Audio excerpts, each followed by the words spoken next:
The 34th verse of the Tao Te Ching. Quote, "The great way is universal. It can apply to the left or the right. All beings depend on it for life. Even so, it does not take possession of them. It accomplishes its purpose, but makes no claim for itself. It covers all creatures like the sky, but does not dominate them. All things return to it as to their home, but it does not lord it over them. Thus it may be called great.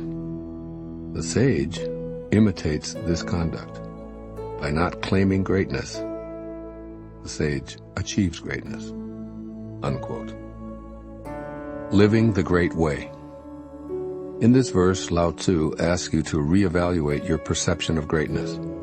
Typical definitions tend to center around the amount of fame and fortune that an individual accumulates in his or her lifetime. As the previous verse emphasized, the power to dominate and control others can also be used as a benchmark of this quality. Commanders of huge armies and heads of state who attract worldwide attention are considered great. Yet great men or women are often thought of as having been instrumental in affecting the course of human events in a positive way, making the world a better place on either a local or a global level. Greatness, then, is a claim made by or for individuals who stand out from the crowd. Verse 34 of the Tao Te Ching describes greatness in an entirely different manner. Such a quality is the Tao, which is so all-encompassing that every plant, creature, and human originates and lives because of it, yet it doesn't seek to dominate anyone or anything. The Tao doesn't ask for recognition of any kind, for it has no interest in fame or being thanked for all that it provides. It is this indifference towards notoriety that makes true greatness. When you change the way you think about this quality, you'll see your world in an entirely new way. You'll no longer be gauging appearances and accumulations, and you won't notice how much power you or anyone else uses to exact dominance or control over others. Rather, your new way of thinking will allow you to look for the unfolding of the Tao in everyone you see. Perhaps for the very first time, you'll notice greatness in others as well as yourself in terms of the Tao that includes all. You'll be able to look at the sky and see its greatness and grandness, which demands absolutely nothing in return.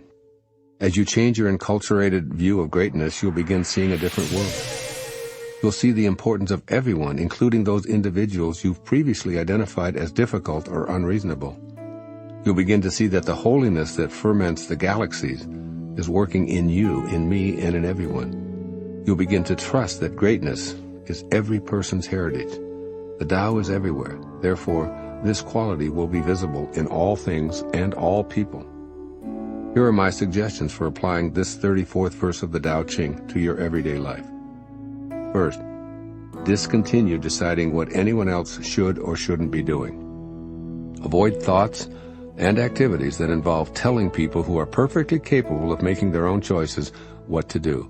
In your family, remember that you do not own anyone. The poet Khalil Gibran reminds you, quote, "Your children are not your children. They are the sons and daughters of life's longing for itself. They come through you, but not from you." Unquote. This is always true. In fact, disregard any inclination to dominate in all of your relationships. Listen rather than expound. Pay attention to yourself when you're having judgmental opinions and see where self-attention takes you. When you replace an ownership mentality with one of allowing, you'll begin to see the true unfolding of the Tao in yourself and other people. From that moment on, you'll be free of frustration with those who don't behave according to your ego-dominated expectations. And two, discover a new definition of greatness. Offer yourself a definition that doesn't use any standards of appearance or traditional external measures of success. Notice those who give much, boast little, nurture others, and decline recognition or credit, and put them in your greatness file. Encourage yourself to practice these same kinds of behaviors. Begin noticing how the Tao is always flowing in an all-providing, no-boasting, non-demanding, non-possessing manner. Can you see how truly great that is?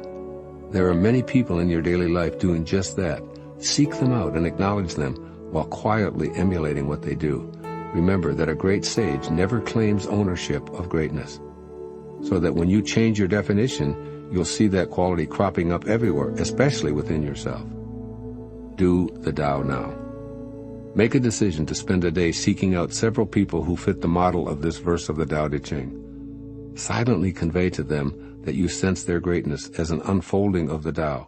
Then notice how your interactions with them differ when you're not making judgments based on their age, their sex, their title, their conduct, their manner of dress, their height, their weight, their skin color, their religious affiliation, or their political beliefs.